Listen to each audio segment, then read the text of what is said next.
नमस्ते फ्रेंड्स, मैं विवेक पाठक Shambhavi astro solutions में आपका स्वागत करता हूं।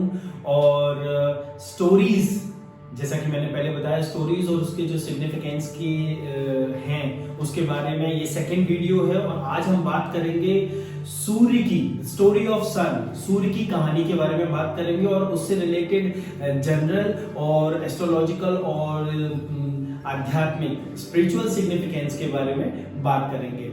तो कहानी कुछ ऐसे है। इससे पहले कि मैं कहानी बताऊं, मैं ये बताना चाहूंगा कि साइंस ने भी हमें ये बताया है कि हमारे सोलर सिस्टम में सबसे पहले सूर्य बना था। जो बिग बैंग हुआ था उससे सूर्य बना था, और सूर्य के आसपास का जितना मटेरियल था सूर्य ने अपनी ग्रेविटी से उसे अलग अलग प्लैनेट्स में कन्वर्ट कर दिया। तो ऐसा ही हमारे आध्यात्मिक और पौराणिक कथाओं में भी बिल्कुल ऐसे ही कहानी है। अब बात आती है उस पर्टिकुलर कहानी की।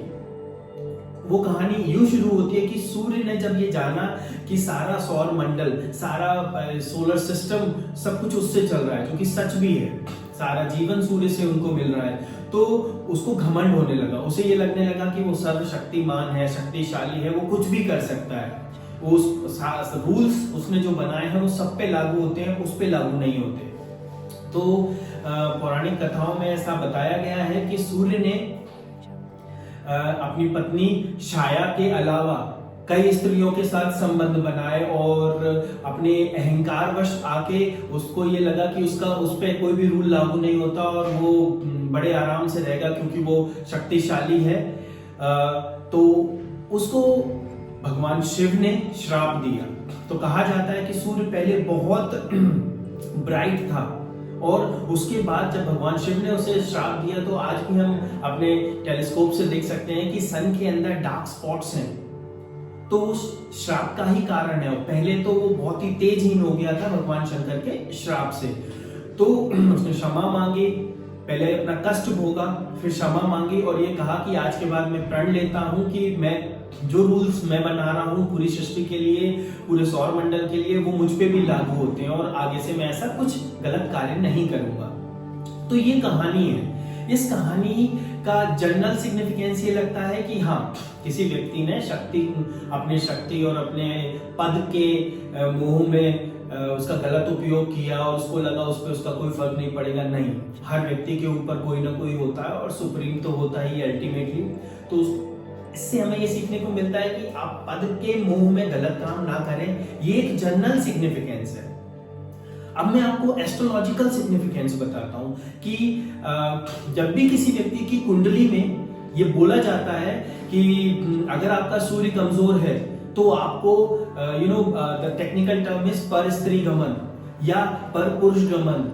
तो इस सिचुएशन में, ऐसी सिचुएशन में जब सूर्य खराब है, तो किसी भी व्यक्ति को ये नहीं करना चाहिए, क्योंकि इससे सूर्य और बिगड़ेगा और आपकी लाइफ पैथेटिक हो जाएगी। लेकिन इसका ये मतलब नहीं है कि सूर्य अच्छा है तो आप ये कर सकते हैं। Yes, I want to tell you this is absolutely wrong when you are committed, especially with your life partner, or when you are in a relationship of love।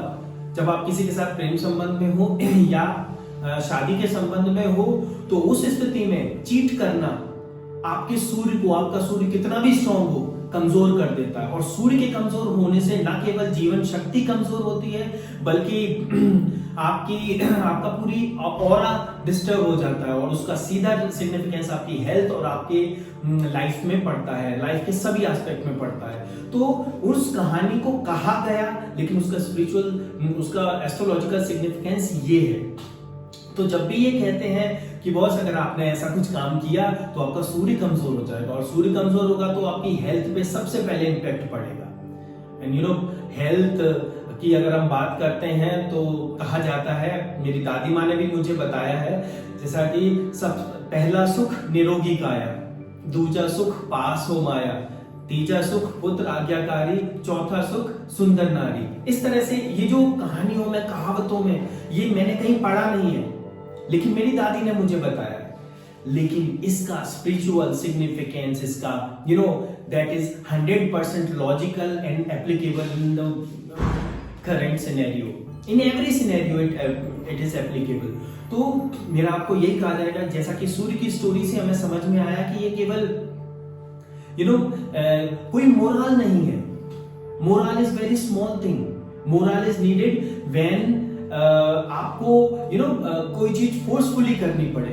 But अगर आप किसी चीज को अच्छे से समझ जाएं कि इसके क्या इम्प्लीकेशंस हैं, ये कहां हमें फर्क डालता है, ये क्यों गलत है, इम्प्लीकेशंस की बात बाद में आती है, ये क्यों गलत है, अगर आप उसे अच्छे से कॉन्शियस होकर समझ लें तो इम्प्लीकेशंस भी नहीं होंगे। इम्प्लीकेशंस नहीं होंगे तो आपकी लाइफ बेहतर चलेगी। तो आई कैन अंडरस्टैंड कि ये जो वीडियो है, जो स्टेटमेंट मैंने दिया है, जो बताया है, इसमें बहुत सारे क्वेश्चंस आएंगे और मैं चाहता हूं बहुत सारे क्वेश्चंस आए। तो आप लोगों से निवेदन है कि इससे रिलेटेड आपके मन में जो भी क्वेश्चंस आ रहे हैं कि सर अगर इस सिचुएशन में ऐसा हो या वैसा हो तो क्या करना चाहिए, तो I would be pretty much happy to receive your questions और उनके आंसर्स मैं डेफिनेटली दूंगा और बहुत जल्दी दूंगा।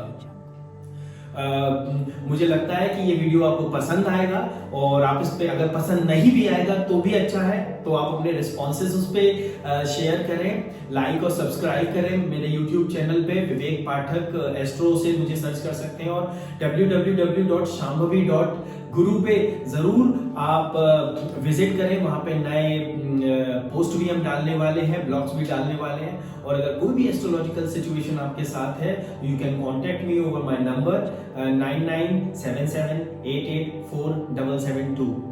Thank you very much for all your support.